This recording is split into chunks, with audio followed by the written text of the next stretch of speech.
But what they did allow me to buy, which is legal in my state, is an HK MP5.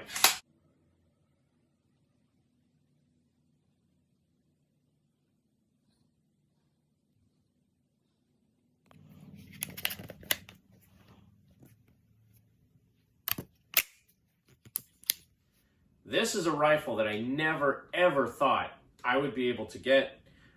It's on the approved roster with a 10-round magazine.